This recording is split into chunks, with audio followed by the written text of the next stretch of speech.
Support for this program is provided in part by Guido's Fresh Marketplace.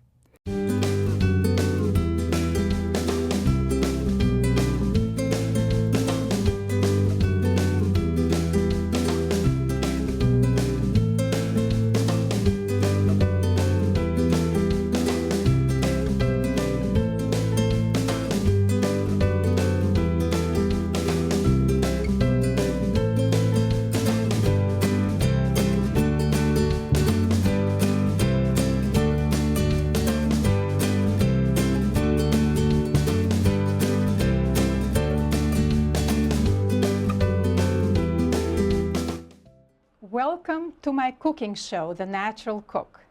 I'm Anna Gershenson. Today we have another person from our community, Richard Clapper, and he has a company called Luna Vista Honey. So you don't have to go far to guess what it is that you are doing, Richard. So we are going to welcome Richard to the show today. And we are very excited because we need to know why we want to buy local honey, what is so special about honey, and I also want to share with you how we can use honey in a yummy recipe today. We can use honey in savory and sweet dishes. Today I'm going to show you how to make granola. I'm going to mix it, put it in the oven, and then we will start conversing. So the ingredients that go into this granola is, of course, rolled oats. I'm using regular rolled oats, and I buy organic. They are not that much more expensive than regular, and they are grown without pesticides. Shredded coconut, also sesame seeds, chia seeds, cinnamon, and ground almonds. You can also use ground hazelnuts. I'll also put 1 1/4 cups of chopped almonds, and I'm showing to you how I chop. I pre-chop them, but it's really very, very easy. And also, if you do not have almond flour, then all you can do is just throw your almonds into food processor and process them until they become like flour. So let's add these. We are going to mix them all together, and in the meantime, I prepared a liquid mix that is going to bind them together. And the liquid mix is just 1/4 cup of water, and then coconut sugar, which is the sugar that is has lower glycemic index, and it is made from the flowers of the coconut. It's their sap.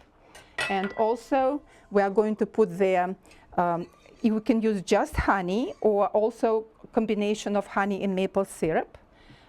We are going to also add to it vanilla and a little bit of salt. And what I did, I heated them up so that sugar would dissolve and everything will combine.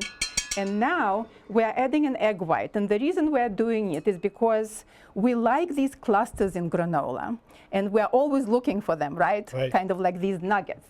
And by adding the egg white, you can make it without an egg white as well. But by adding an egg white, it will become kind of like more crispy and hold it together. And this recipe is from a brand new cookbook, Tartine at Home, Tartine Cooking Recipes at Home. So as Richard knows that I am running the show to ask you all to come and cook at home. So this is going to be very easy for you. Now, the egg is better divided with egg yolk and egg whites being separated when it's cold. So that's why I'm keeping it cold. And I'm going to show you how easy to separate it, egg white from egg yolk. If the egg is warm, then it's going to be harder. They're kind of already more blended. All right, so you can use the egg yolk somewhere else. In the meantime, you will froth this egg white. And let's put it here. There is more space. Otherwise, that container is too small. So we are going to froth it.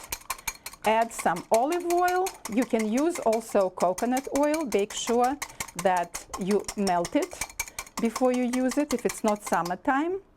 So we'll add this 1/3 cup of the coconut, olive oil. I decided to go with olive oil today. And by the way, if you want to have it easy with measuring honey, you pour some olive oil into it, and then the honey or maple syrup will just slide out. You probably know this trick, Richard. So it doesn't get all sticky. Exactly, right. Okay, so Richard, while I'm mixing it, so you will start talking about honey, because I want our viewers to learn as much as possible about honey. I just want to show that I lined this baking sheet with parchment. You can also put a non-stick liner if you want to. And I have the second baking sheet because I'm going to weigh down this granola so that it becomes a bark. Okay, all right. So the honey, one of the good things about the honey in this is it actually works with the egg yolks to pull everything together, so it does stay together as well. Yes. And it is a great sweetener. The other good thing about the honey is it's not white processed sugar, right, which is much harder to digest. And for diabetics, honey works a lot better on their metabolism. As well as the coconut sugar. Right. Yes. Yep. It's much easier for them to digest and metabolize. Right. So Richard, what made you get into the honey business? Well, it was not really a honey business until we started producing honey. Our first encounter with bees was to have bees at the house for our gardens.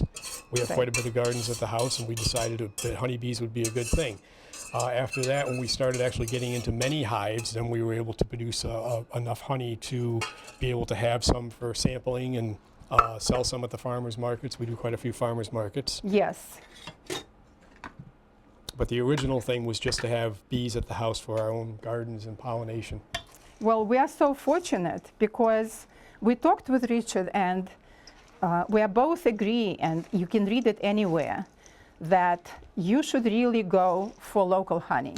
Yeah, most of the honey that's produced, mass produced, that's in the grocery stores is not actually, or could not actually be real honey. There's a big problem now with high fructose corn syrup being pawned off basically as honey. So you really need to find, if you're interested in good honey, to find someone local who has their own hives. You can look at the hives, you can speak to the people who own the bees, and you can get the honey as clean and as local as possible. And I understand that, unfortunately, we're actually very lucky in this country because all the ingredients that are in a product are listed. Right.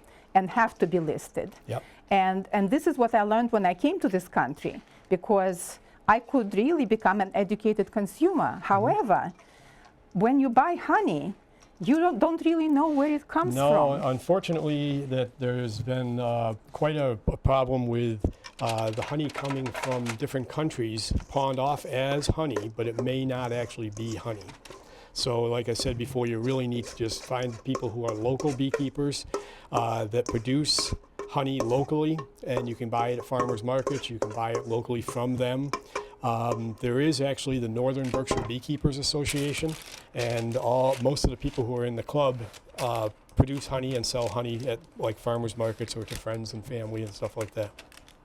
Well, I think that it's important for us to discuss why local honey is good for people who might be suffering from allergies, and there are many of them, especially. Yep. I know that springtime is coming and everybody starts sneezing and feeling congested. Yep. So can you talk a little bit about this? The good thing about the honey that's local, there's some jars of honey up here in the front, and there's the ones on the lighter colors here are spring honey, and then it goes through the year to the darker honey, which is in the fall. So if you have allergies to dandelions and things of that nature, you would want to go towards the spring honey.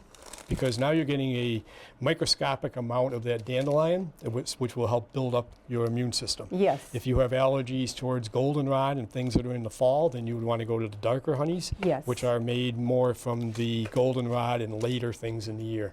So you really want to find out what your allergies are and try and get the honey from that time of year. Right. And a lot of people still have, like I have here, different honeys from different times of the year. Well, I'm pressing it down now, and I'm putting into a preheated 325-degree oven. And we are going to leave it there for 45 minutes. So we are going to take a break at some point because we want to finish everything cooking on the set. In the meantime, it's very important for us to understand what is so great about honey. I was reading that it's scientifically proven that honey is wonderful to eat before a workout and after for recovery, for cough, for children and sore adults, throats. to get better sleep, for allergies. It's one of the superfoods. So it has a lot of things in it that you're not normally going to get from processed foods. Most of the honey that we have locally here, like I started to say, was that the flowers are that time of year. So if you have allergies, you want to go to the springs and fall and stuff like that. For digestion, honey is a great thing. First thing in the morning, they say it's one of the best things for you. Later, like you said, in the evening, a lot of people will take a teaspoon of honey before they go to bed, and that calms them down enough so that they can sleep well. Right. I haven't really scientifically done the study, so I'm not sure if they actually work, but that's what people say, and you can follow up on it. I also understand that it is important to know how honey is being processed when it comes to you, because the temperature in the hive is 95 degrees. Right. And so if you heat it above that, then all the enzymes and the wonderful antioxidants, everything that's great for us, is being destroyed. Right, all the micronutrients get washed out of the honey once it goes over 100 and some odd degrees. It's maybe 95 is not the actual temperature, but when it starts getting up to the boiling temperature, everything is dead in it. And the honey you buy in the grocery stores has been heated and pasteurized. So you lose all those good things that are in honey. Right. So you actually get the sweetness, but all the benefits are gone. And a little flavor. Right. I also understand that the darker honey is like 20-fold more potent in terms of its nutrients than the light honey. And flavor. And flavor. I like the darker honeys. I eat mostly the darker honeys, which are the fall honeys. Yes. We're fortunate and unfortunate here that we have a thing called, not goldenrod, but knotweed, which is an invasive bamboo. The invasive bamboo takes over fields which would have been natural wildflowers. It also produces some very nice honey. So even though it's an invasive, it has its good qualities for some beekeepers and honey producers. I tasted both your light honey and dark honey, and of course, dark honey has much richer flavor and very, very nuanced compared to the light honey. And honeys, as you can tell with the colors, it's comparable to wines. People who have a tongue for wines like a certain kind of wine. And you could sit down, and we've done this at holidays, had people taste all these different honeys. And people will write down this or that, or, So it's comparable for the nuances of different wines. Well, I understand that you brought the hive with you, and you also have, you want to demonstrate how you actually get honey into your jars. Right, we can show you. I'll show you real quick. This is the basic hive. Yes. This is an outer cover. There is an inner cover. We'll take both of those off. There's no bees in here today. So this is the basic workings of a hive. Each hive has between 5 and 10 frames. We're going to start with a waxed frame. Yes. So you can see that it's made out of wax. Are they always wooden? No, this one is all plastic, just for conversation's sake. Is there a difference? The bees like the wood, right? Because the bees communicate through dancing. So the plastic doesn't vibrate as well as the wood. Okay. So the wood is more preferable for me. A lot of people do go with just plastic, but I think the wood is much better. Yes. There's also a plastic insert, but wooden frame, and this works very well.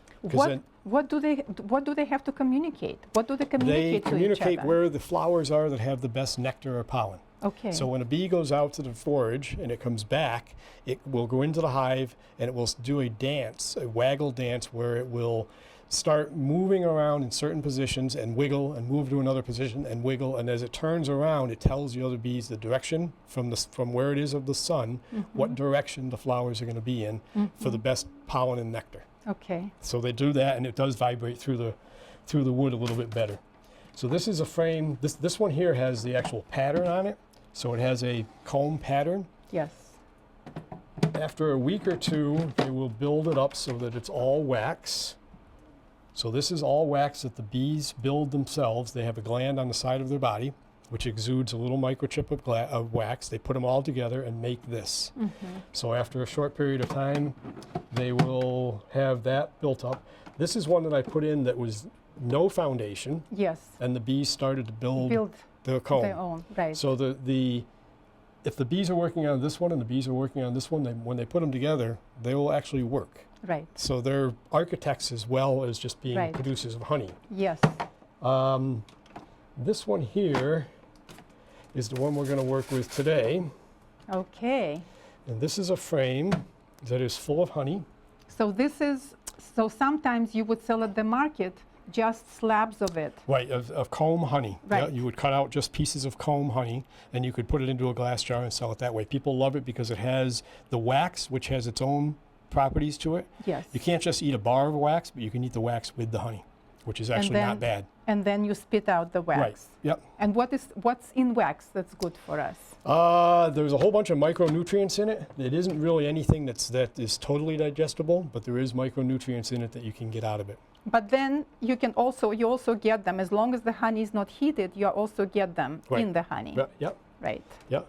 So what we're going to do today... Do you want me to grab this? Yes, please. Okay. This may not tip over. We're going to just use this bowl to start with. Let's clean up a little bit. Good. And the spatula. So what we're going to do here today is we're going to make what I call kitchen honey. Okay. And what we're going to do is we're going to take this. Do you want me to help you hold, or you can do it? We're going to take this like this, and we're just going to take, I don't know if you can see that, but the honey, the wax and the honey are both coming out. We're going to put it into a strainer. This is very exciting. I hope that kids get to watch it as well, because they love seeing what happens in nature. Well, in a normal extraction, when we do a large quantity, we wouldn't do it this way. What we would do is we would just take a knife and we would just take off the very top layer. Right. And then the bees could reuse the wax that's in there. Okay. So, but just for conversation today, we're going to do it this way, and we do this a lot at the house when we have friends and family over, so that they can see and taste the freshest honey. So is this honey, I see that it's light in color. Does it mean that it's from the spring harvest? Yes, this was last spring's harvest, because the bees really haven't left the hive yet this year. So I'm going to take this and put it back into the hive like this, so we don't make any more of a mess with it. So honey, actually, it's a product of bees. How do they make it? They regurgitate the nectar? The bees will go to... We're going to let that just sit for a while if it was a little warmer, because it was cold outside today. Right. The bees go to the flowers. They have two stomachs. They have the honey pouch that they fill up with nectar. They bring it back to the hive. The bees will then pass it, the forage bees will then pass it to the house bees. The house bees take it into their stomach, and while doing this, they are adding enzymes and taking moisture out. Then they'll put it in the comb. They'll continue to dehydrate it until it's down to less than 18%. If it's over 18% when it's in the frame like this, the caps will actually blow off because it has fermented. Okay. So the bees will get it down to less than 18%, then they'll put the capping on it, and it will stay there for basically for a very long time. They found honey in the tombs of Egypt, which was still good. So they have it in their DNA. Right. To do all this. Yep. And one of the weird things is, too, is that in order to get the moisture out of the honey. Yes. They actually bring moisture in. Right. So bees need a lot of water. If you have hives, you really want them to be near a water supply. Okay. Whether it's a bird bath that you keep full all the time, Right. or a river or a pond, as long as they have water. But I understand not near a pool. Not near a pool. Bees love pool water because it has the salts in it, Yes. or whatever. But if you have a neighbor who has a pool and the kids go out and jump in and there's bees on the edge and they get Right. stung, you're going to have an issue. Yes. We did have that with one of our neighbors, that the bees were hanging around their pool. But if you put water out for them, they'll go to the cleanest water. Is the sting of a bee dangerous? It is to some people. The stinger of a honeybee, when the bee stings you or I, leaves its stinger in your skin, and then the bee flies off and eventually dies. If you pull the stinger out immediately, which you can do with a fingernail or a credit card, then you'll get less of the venom in there. The longer it's so in. it's important to know. Yes, get the stinger out immediately and then Right. go do whatever you have to do. Okay. We as beekeepers always carry an EpiPen with us when we're working in the hives, because you never know if someone's going to come up and ask questions about what are you doing. And if Yes. they have an issue, it's good to have an EpiPen on hand. Absolutely. So we always carry EpiPens with us. Even when we do farmers markets or shows, whatever, we always carry EpiPens with us. Never had an issue, but you never know.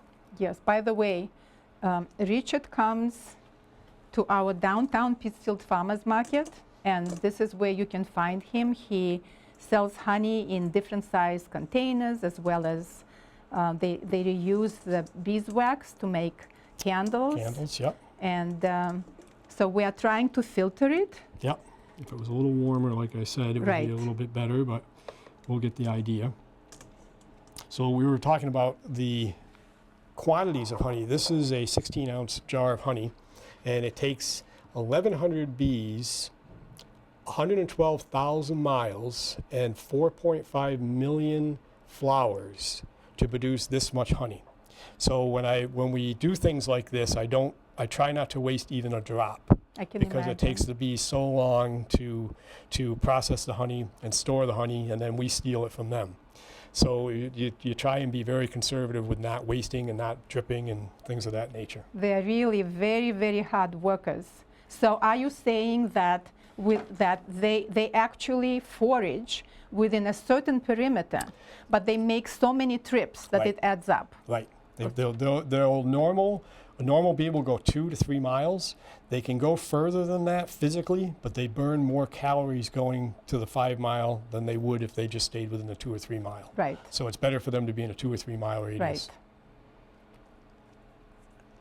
It's unbelievable how nature has programmed everything, and how easy it is for us to destroy this balance, because I've been reading a lot about how bees are disappearing. Right. There is a big problem with bees dying off, and a lot of it is several different things. One, there is a huge amount of pesticides. The United States uses more pesticides than any other country. We produce more than any other country. The corn, the soy, a lot of other things are just heavy pesticides. So if the bees get on them, they bring the pesticides back. While they're in there in the wintertime, the bees are only eating the honey. If you have a pesticide in there and the bees find that, then those bees will die. Well, I think that we, as kind of a grassroots organization that controls the money that we spend, that we have the power. People need to understand that we have the power Right. to stop this. And most of the stores, Yes. the big box stores, Right. the plants that come in have a neonicotinoid pesticide right in the plant. Right. So when you're buying a plant from any of the big box stores, you bring it home and put it in your garden, that pesticide doesn't disappear. Right. It stays in the ground. Now you put a new plant there, and that pesticide comes through that plant. The bees land on it, and then the bees die from there. And I understand that's kind of like the process with the GMOs, and that's Right. that's That's how why we are fighting it and demanding that we know which are GMO and which are non-GMO, and we are asking everybody to support this fight. So right now I'm going to check. Since we are baking it for 45 minutes, I don't think it's ready yet. I want to make sure to show our viewers what it looks like, and you and I can taste it. Okay. So let's take a break, and we'll be right back. Hard break. So we are back with a ready granola bar, and in the meantime, Richard managed to filter the honey into a bowl, and I can't wait to taste it. It'll be good. Okay. Check it out. We The each take a color spoon. is beautiful. It's very light. It's an earlier spring honey.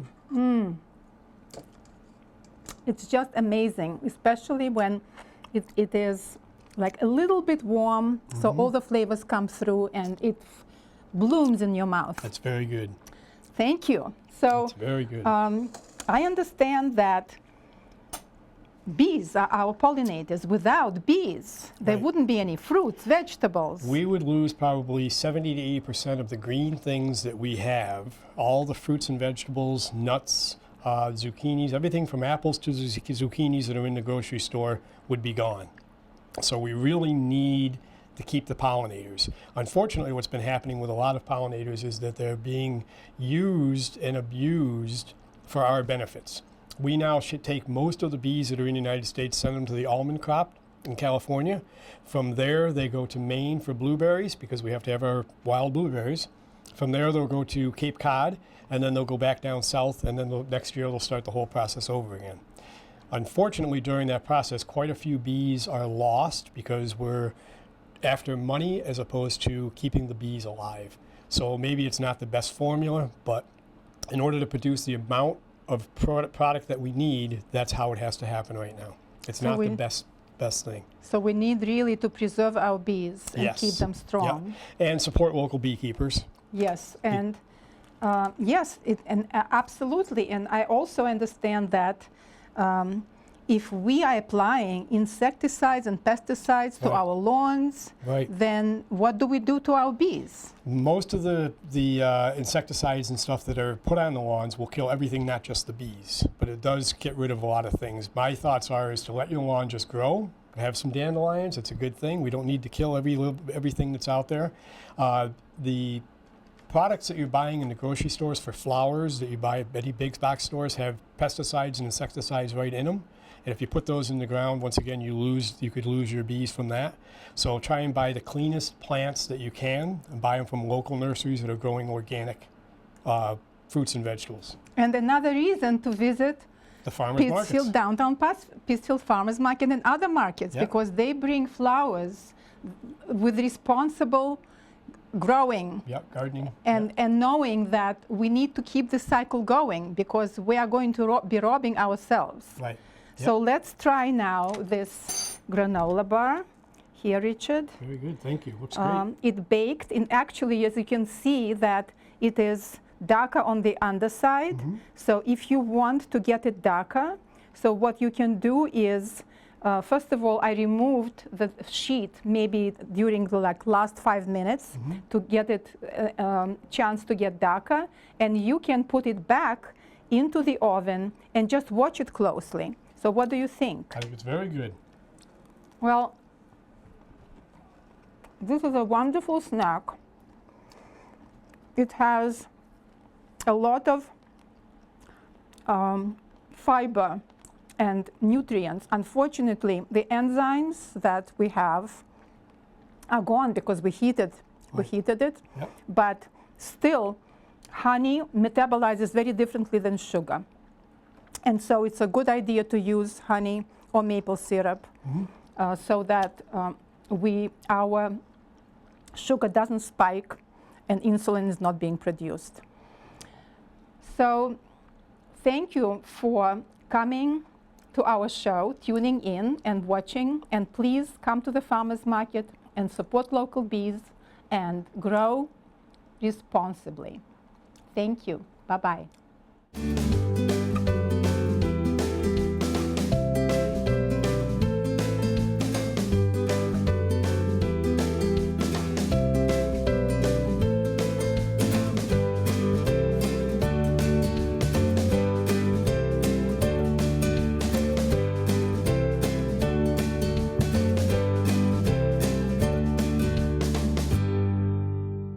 Support for this program is provided in part by Guido's Fresh Marketplace.